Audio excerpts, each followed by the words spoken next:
ब्रह्मचर्य धरो निवृत्त वदिलारणी इंद्रजित ते काही न चरेतन आता आपण सांभाळी. हे लक्ष्मणा, अरे तो काय केलं?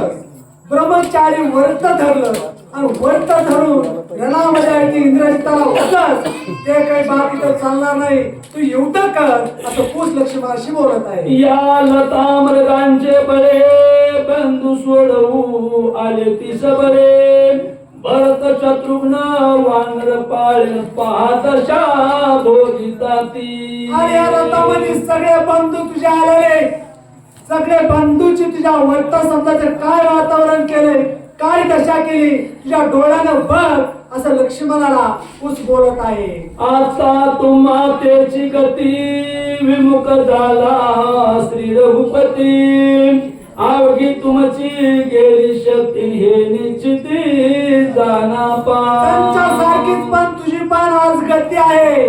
रामचंद्राची विमुख झालेला आहे, त्यांच्यासारखी तुझी गती आता मी करणार आहे असं कुश लक्ष्मणाशी बोलत आहे. ऐशी कुशांची ऐकून वचने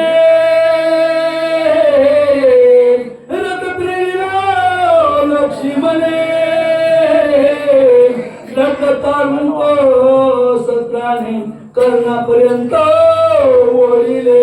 असा कुश बोलल्याबरोबर लक्ष्मणाला राग आलेला आहे.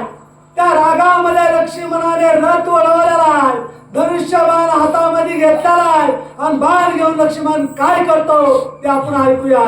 सुमित्र करींचा बाण सुटला करिता गर्जन तयाच्या पोटी लक्ष कोटी बाण बाणा बाण प्रसवले. लक्ष्मणाने आई ती बाण सोडलेला आहे.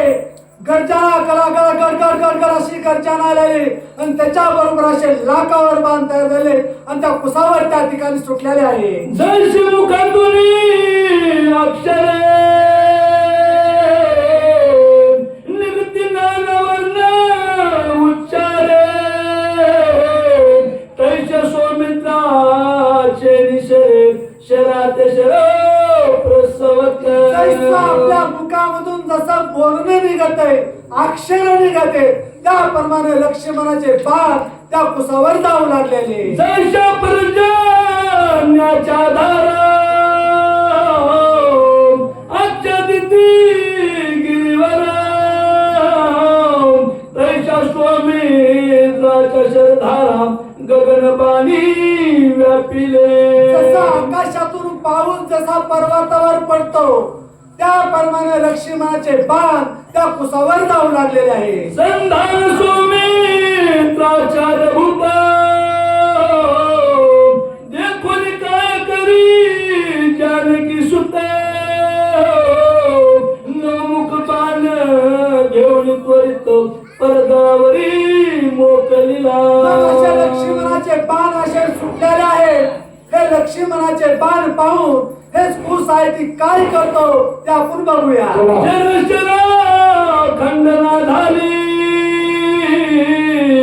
जैशी पंडित मूर्ख प्रच्छाद घेतली हे देखोली मले ज्याची माऊली सौमित्रा देवी.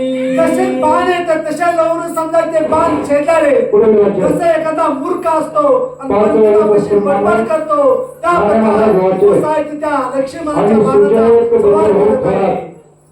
काय